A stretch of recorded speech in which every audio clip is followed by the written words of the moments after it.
ईसा पूर्व 262 मतलब आज से 2500 साल पहले भारत पर शासन कर रहा था सम्राट अशोक। एक ऐसा राजा जिसके सामने बड़े बड़े राजा भी झुकते थे, उसके सामने बड़े बड़े राज्य भी झुकते थे, परंतु एक राज्य ऐसा था जो उसके सामने झुकने को तैयार नहीं था।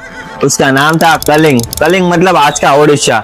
उस समय भारत का ऐसा समृद्ध राज्य था जिसमें व्यापार, वाणिज्य, धन संपत्ति की कोई कमी नहीं थी। सम्राट अशोक चाहते थे कि पूरा भारत उनके सामने झुके, पूरा भारत उनके अधीन हो, परंतु उनके रास्ते में आ रहा था कलिंग। ईसा पूर्व 262 में सम्राट अशोक ने तय किया कि वो कलिंग पर हमला करेगा और कलिंग को जीतकर पूरे भारत पर शासन करेगा। और वो दिन आ गया। शंका जैनत बच चुका था। हजारों सैनिक, हाथी, घोड़े, तलवार और सेनापति कलिंग की ओर बढ़ रहे थे, परंतु जैसे ही कलिंग के लोगों को पता चला कि उन पर हमला होने वाला है, उन्होंने हार नहीं मानी। उन्होंने अपनी आजादी और अपनी सुरक्षा के लिए सम्राट अशोक के सामने लड़ने का निर्णय किया। अब होने वाला था इतिहास का सबसे भयानक युद्ध। लाखों लोग मारे गए, हजार सैनिकों बंदी बनाया गया और लाखों परिवार बर्बाद हो गए।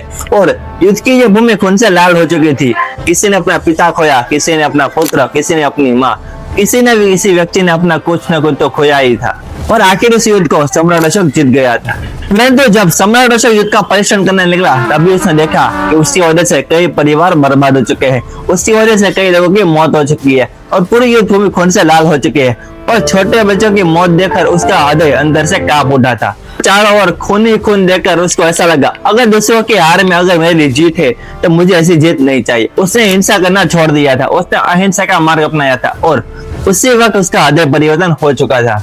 और कलिंग के उस युद्ध के बाद सम्राट अशोक ने अच्छे काम करना चालू कर दिया था। उन्होंने साधुओं को भोजन कराया था, अस्पताल बनाए, स्कूलें बनवाए, पेड़ पौधे लगाए, जंगल बनवाया, पशुपालन की सेवा की और पूरे एशिया में उसने बौद्ध धर्म का प्रचार किया था और खुद वो एक साधु बन गया था। तो कलिंग का युद्ध लाखों लोग मारे गए उसकी वजह से नहीं, परंतु एक राजा का हृदय परिवर्तन हो गया, उसकी वजह से जाना जाता है। और सम्राट अशोक ऐसा पहला राजा होगा जिसने युद्ध जीतकर भी हिंसा छोड़ दी थी। तो मैं आगे से इंटरेस्टिंग और हिस्टोरिकल स्टोरी लाता रहूंगा, तो मेरे यूट्यूब चैनल खुशहाल की कहानियां को फॉलो और सब्सक्राइब कर लेना। तो मिलते हैं अपने अगले वीडियो में, तब तक जय हिंद, जय भारत।